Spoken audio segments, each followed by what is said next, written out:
मौजूद हैं। Senior sports analyst है, एंकर हैं राकत साहब, इसके साथ साथ स्पोर्ट्स एनालिस्ट अहमद सईद ने ज्वाइन किया है। Welcome to both of you ji. Hasnain भाई अस्सलाम वालेकुम। वालेकुम सलाम, हमजा कैसे हैं? हसनैन भाई, ये जो स्क्वाड अनाउंस हुआ है 15 रुकनी, जिसमें कुछ चेहरे ऐसे हैं जो नए चेहरे हैं और good to see them in this squad, हम अच्छे की उम्मीद रखनी चाहिए। ये वही नाम है जो आगे चल के पाकिस्तान को रिप्रेजेंट करेंगे। कहीं काफ़ी हद तक हमारी वो पुराने बाबों से जान छूटती हुई दिखाई दे रही है, लेकिन इस स्क्वाड को देखते हुए आप समझते हैं कि प्लेइंग 11 बनाने में कोई मुश्किल पेश आ सकती है? देखिए हमजा, सबसे पहले तो आपने दो शख्सियात का नाम लिया कि जो स्क्वाड अनाउंस करने आए थे। सो मुझे बड़ी हैरानगी है कि उन्होंने स्क्वाड किस तरह अनाउंस किया, मतलब उनका क्रिकेट के साथ क्या ताल्लुक है। Exactly. आप अगर समीर साहब की बात करें तो चैंपियंस ट्रॉफी में उनकी इंक्लूजन हुई, उसके बाद से वो पाकिस्तान क्रिकेट बोर्ड के चीफ एग्जीक्यूटिव ऑफिसर हैं। आउट ऑफ नोवेयर आए, ब्यूरोक्रेसी में तो उनका तजुर्बा है, लेकिन उसके अलावा तो मोहसिन नकवी साहब के दोस्त हैं। इसी तरह से आप अगर मीर साहब की बात करें तो मीर साहब का भी कोई ताल्लुक नहीं है क्रिकेट से। सो ये एक बड़ा अनफॉर्चुनेट है कि क्रिकेटर्स को, सिलेक्शन कमेटी को कुछ ऐसे लोगों को होना चाहिए था जो आते और बाद में हम उनके ऊपर कम से कम तनकीद तो कर सकते हैं कि ये सिलेक्टर हैं, इन लोगों ने टीम सिलेक्ट की है और इन लोगों ने टीम सिलेक्ट करके बांग्लादेश में भेजी थी। अब तो हमें अनाउंसमेंट करते हुए कोई इस तरह की बात ही नहीं की गई कि किसने सिलेक्ट की, किसकी अप्रूवल थी, किसने क्या किया। ये पाकिस्तान क्रिकेट का एक अनफॉर्चुनेट बाब है जो कि हमेशा के लिए याद रखा जाएगा। सेकेंडली, जो आपने बात की है कि किसको मौका मिला किसको नहीं मिला, देखिए अहमद दानियाल को मौका मिला, फिर सलमान मिर्जा को मौका मिला। आप देखते हैं कि सलमान मिर्जा, अहमद दानियाल कैसे परफॉर्म करते हैं। अब्बास आफरीदी मुझे लगता है मोर और लेस हर मैच में खेलेंगे, क्योंकि सबसे मोस्ट एक्सपीरियंस आपके जो फास्ट बॉलर मुझे इस वक्त नजर आ रहे हैं वो अब्बास आफरीदी है। इसके अलावा एक चीज जो बहुत ही खुल के सामने आ रही है कि अपार्ट फ्रॉम सीनियर प्लेयर्स आप जूनियर्स को मौका दे रहे हैं, लेकिन बाबर आजम, मोहम्मद रिजवान, शाहीन शाह अफरीदी, हारिस रऊफ, शादाब खान चले इंजरी की वजह से, हारिस रऊफ इंजरी की वजह से बाहर हैं। सो बाबर और रिजवान के साथ साथ शाहीन अफरीदी और नसीम शाह भी अभी तक के लिए प्रायोरिटीज में नहीं है। माय क्वेश्चन इज दैट कि क्या ये इसी तरह से प्रायोरिटीज में नहीं रहेंगे, या फिर आप बांग्लादेश में फेल होंगे अल्टीमेटली, या फिर आप वेस्ट इंडीज में फेल होंगे, क्योंकि आप इंडिया, ऑस्ट्रेलिया या इंग्लैंड तो है नहीं। आपने अल्टीमेटली कहीं जाके फेल होना है। आपकी जो बैकअप प्लेयर्स हैं, आपकी जो यंग गन्स हैं, वो इंडिया ऑस्ट्रेलिया जैसी तो नहीं है। सो जब आप फेल होंगे तो उस वक्त आप क्या करेंगे? हमने माजी में देखा है कि ऑस्ट्रेलिया में हमने सीरीज जीती, हमने साउथ अफ्रीका में ओडीआई की सीरीज जीती, तो जो ही चैंपियंस ट्रॉफी करीब आई तो कुछ ऐसे लोग आ गए जिनका कोई पाकिस्तान टीम से ताल्लुक नहीं था। सो द पॉइंट इज कि आप कितना ज्यादा सस्टेन करते हैं, कितना ज्यादा आप में स्टेबिलिटी आती है इस टीम को लेके, that is a big point. Otherwise अगर यंग लड़कों को आपने चांस देना है तो ये बहुत अच्छी टीम है। यंग लड़कों को चांस दीजिए, फिर पेशेंस के साथ पेशेंस का मुजाहरा भी कीजिए कि ये यंग लॉट अगर परफॉर्म नहीं करती तो आपने इन्हीं को चांस देना है। ये नहीं कि आपने इनको बाहर फेंक के तो कोई और क्लब लेवल के लड़के लेके आने।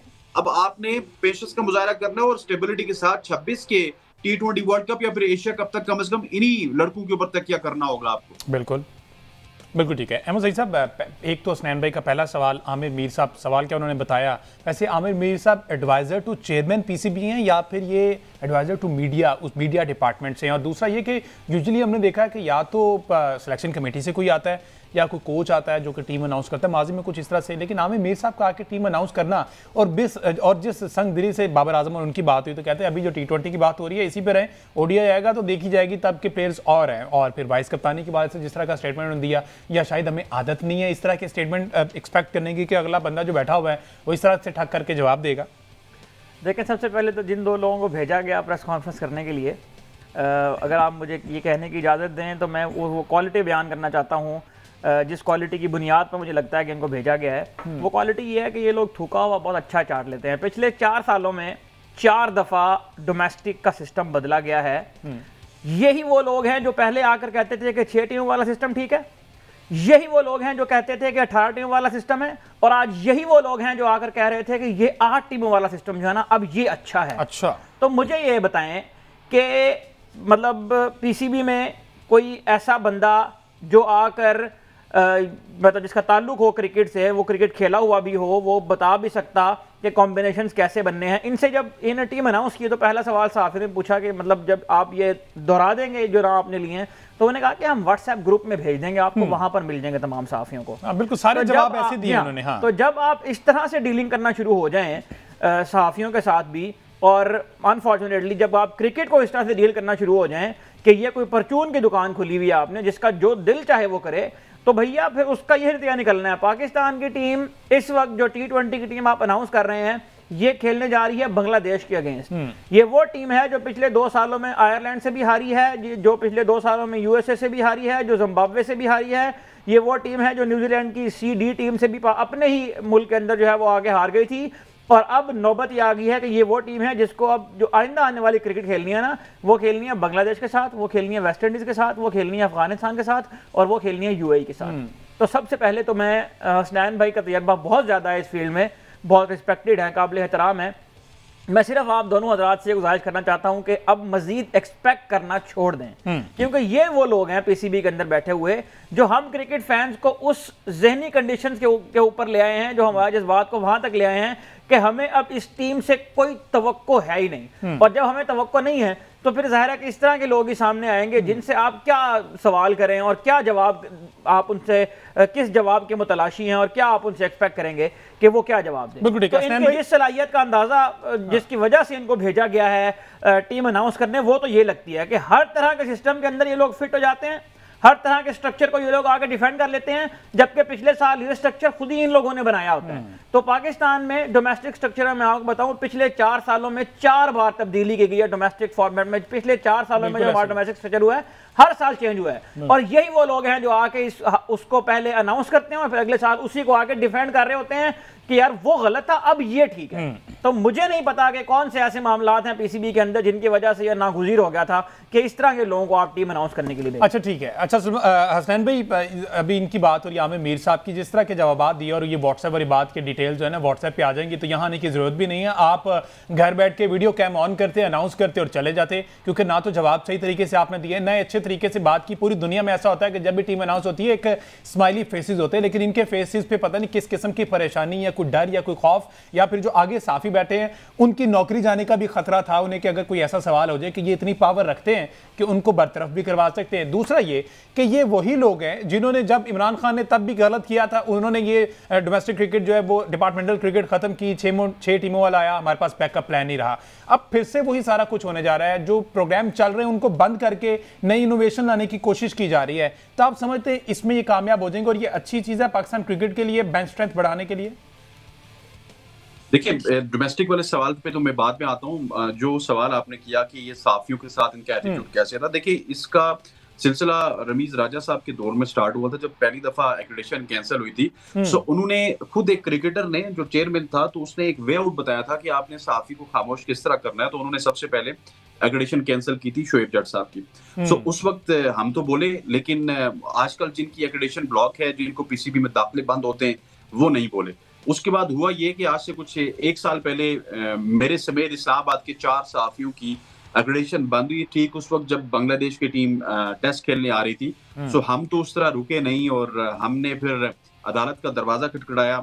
हमारी जाके हाई कोर्ट से बहाली हुई, जस्टिस बाबर सत्तार साहब ने वर्डिक्ट दी। उसके बाद हमारी एक मीटिंग हुई और फिर अगली मीटिंग में हमें पाकिस्तान क्रिकेट बोर्ड ने एक्रेडिशन लेटर जारी किए पाकिस्तान की एक अदालत के कहने पे। सो अब कादिर ख्वाजा साहब हमारे दोस्त हैं, हम इसकी मजम्मत इससे पहले भी कर चुके हैं, अभी उनके साथ भी ऐसा ही हुआ। तो अब कहीं ना PCB को ये समझ आ गई है कि जो साफी बोलेगा या जिस साफी की हमें जुबानबंदी करनी है, जो साफी हमें पसंद नहीं है, उसकी हमने एक्रेडिशन कैंसिल कर देनी है। और ये बहुत अनफॉर्चुनेट है कि हम एक्रेडिशन के पीछे भी मरे जाते हैं, क्योंकि इसी एक्रेडिशन से आपने मीडिया बॉक्स में जाना होता है, अगर नहीं मिलेगी तो नहीं मिलेगी। हमें बांग्लादेश की सीरीज में PCB ने मिन्नत की कि आए ले लें, क्योंकि अदालत का डिसीजन सर पे था। हमने कहा नहीं, इस दफा नहीं आएंगे, हम अगली दफा आएंगे। सो हम 2-3 महीने बाद जो सीरीज थी उसमें गए। सो इसी तरह से PCB को ना ये एक्रेडिशन जो इनके पास एक टूल है, ये इसको टूल बना के साफियों को ब्लैकमेल करते हैं कि आपको हम एक्रेडिशन नहीं देंगे, आपको हम इंटरनेशनल टूर नहीं देंगे, which is very very unfortunate. और यही साफी बाजुकात PCB का अलाकार भी बनते हैं, ये इनकी बहुत ज्यादा जो है वो पजीराई भी करते हैं और ये इनका जो मुस्बत चेहरा है वो आवाम तक पहुंचाते भी हैं। दूसरा, जहां तक आपने डोमेस्टिक स्ट्रक्चर की बात की, यार अब्दुल्ला खुरम न्याजी या फिर समीर अहमद साहब या फिर आमिर मीर साहब, इनका क्या काम है कि ये डोमेस्टिक क्रिकेट की स्ट्रक्चर के हवाले से बात करें? आप देखिए, आपकी एक गाड़ी चल रही थी, सीधी सादी गाड़ी थी, और वो गाड़ी बिल्कुल ऐसे परफेक्ट ट्रैक पे चल रही थी जिसने आपको बहुत बड़े बड़े लेजेंडरी प्लेयर्स दिए हैं। और 2018 से पहले तक आपके पास जितनी भी लॉट थी वो डिपार्टमेंटल क्रिकेट से आती थी। आपका जो डोमेस्टिक स्ट्रक्चर था वो बिल्कुल ठीक ठाक चल रहा था। उसके बाद इसमें भी डॉक्टरी आके जनाब इमरान खान साहब ने की, और खान साहब ने जब डॉक्टरी की तो उसके नतीजे में आप स्टक होके रह गए चंद प्लेयर्स के इर्द गिर्द। और वो जो बाबर आजम की लॉबी, रिजवान की लॉबी, बाबर आजम आपकी मजबूरी बन गए, रिजवान शाहीन आपकी मजबूरी बन गए, वो उसी वजह से बने थे।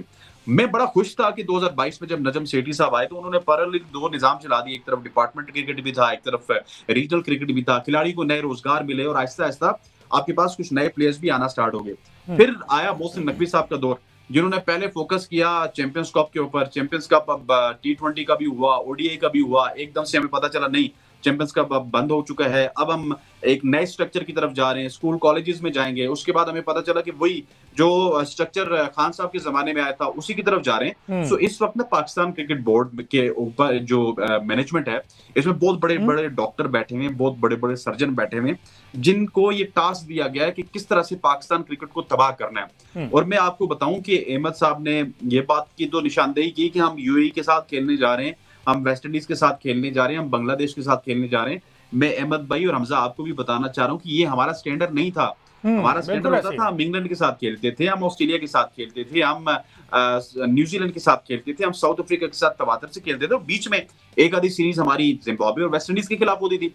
उसमें हम 1-2 सीरीज हारते थे, 2-3 जीतते थे, हम दुनिया की बेहतरीन टीम थे। अब माशाल्लाह से हमारा स्टैंडर्ड ये आ गया कि हम UAE के साथ खेलेंगे, अफगानिस्तान के साथ खेलेंगे, वेस्ट इंडीज के साथ खेलेंगे, बांग्लादेश के साथ खेलेंगे, और 2 तगड़ी सीरीज हमें मिली हैं इंग्लैंड की और साउथ अफ्रीका की। वो आज भी मेरे से लिखवा लें कि वो हमने हारना है, क्योंकि जिन अपोजिशन के खिलाफ हम खेल के जाएंगे वो तो इस तरह की अपोजिशन है जिनको कोई कॉम्पिटिटिवनेस तो है नहीं।